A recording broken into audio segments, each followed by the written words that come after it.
Halo anak-anak, apa kabar semuanya hari ini? Mister harap anak-anak dalam keadaan sehat ya semuanya. Nah, hari ini kembali lagi bersama Mister Paul. Kita akan belajar tematik.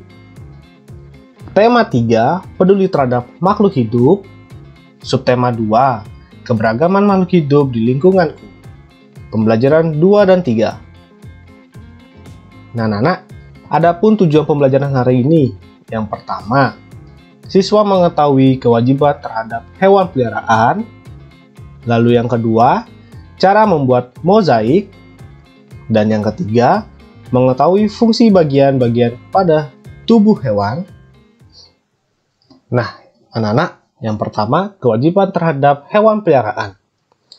Hak dan kewajiban selalu melekat pada diri seseorang, pada setiap tempat dan segala suasana. Hak dan kewajiban tersebut juga dilakukan terhadap hewan peliharaan. Bagaimana pelaksanaan hak dan kewajiban terhadap hewan peliharaannya? Nah, berikut contoh hak manusia terhadap hewan antara lain. Yang pertama, memanfaatkan daging hewan tertentu untuk dimakan. Lalu yang kedua, memanfaatkan telurnya, kulitnya, antara lain untuk alat musik atau tas. Lalu yang ketiga, memanfaatkan susunya seperti kambing dan sapi. Yang keempat, memanfaatkan kotorannya untuk pupuk tanaman. Dan yang kelima, dapat dijadikan hewan peliharaan. Lalu kewajiban manusia terhadap hewan antara lain. Yang pertama, ya tentu saja harus menjaga dan melindungi. Lalu yang kedua, memberi tempat tinggal serta memberi makan dan minum. Ketika kita mempunyai hewan peliharaan, kita wajib merawatnya. Ketika kita sudah merawatnya dengan baik, akan membuat hewan peliharaan kita sehat.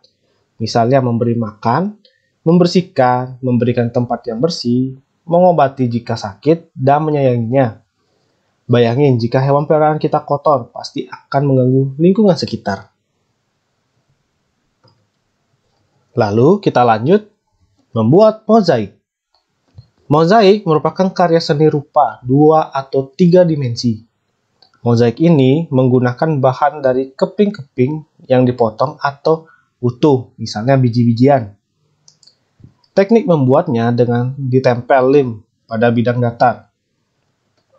Bahan-bahan yang bisa digunakan untuk mozaik adalah kertas tebal, daun, biji-bijian, keping-kepingan kaca, pecahan keramik, dan lain-lain.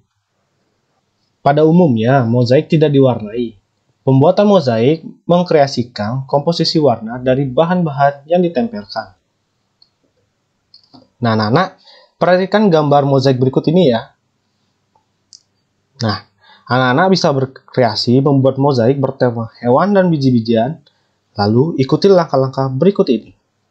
Bahannya yang pertama, biji-bijian, misalnya kacang hijau, kacang kedelai, kacang hitam, dan kacang-kacang lainnya yang berukuran hampir sama.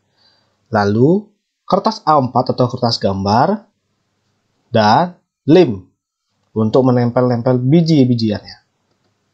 Alatnya bisa pinset, pensil, kuas. Nah, perhatikan langkah-langkah membuatnya. Yang pertama, gambar pola seekor hewan di kertas gambar atau A4. Lalu, berikan lem pada bidang gambar. Ketiga, tempelkan biji-bijian dengan rapi, bisa menggunakan pinset ya anak. Lalu, perhatikan komposisi warnanya supaya warna di gambar itu berwarna-warni.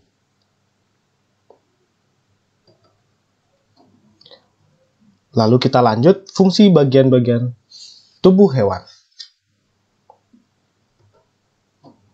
Bagian tubuh serangga. Contoh serangga yaitu kumbang, belalang, capung, dan laba-laba.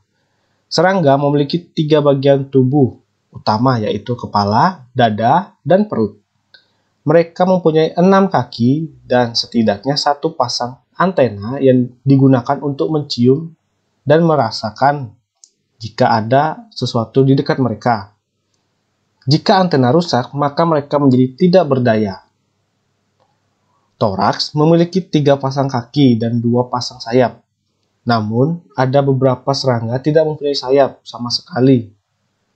Perut adalah bagian terbesar dari serangga yang berisi organ untuk mencerna makanan, melepaskan limbah, dan tempat untuk berkembang biak.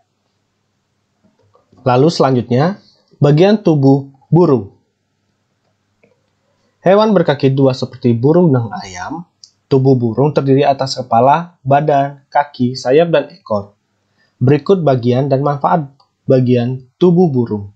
Yang pertama, paruh untuk mengambil makanan, lalu sayap untuk bergerak atau terbang dengan cara mengepakkan sayapnya, lalu ekor menjaga keseimbangan burung saat terbang. Selanjutnya, cakar atau kaki mencengkram mangsanya dan untuk bertengger di dahan pohon. Dan yang terakhir adalah mata, melihat benda-benda di sekitarnya. Baik anak-anak, sekian penjelasan untuk pembelajaran 2 dan 3. Semoga anak-anak semua pada mengerti ya dan memahami konteks dari pembelajaran 2 dan 3 hari ini. Sampai jumpa di pertemuan berikutnya. Tetap semangat belajar dan terima kasih.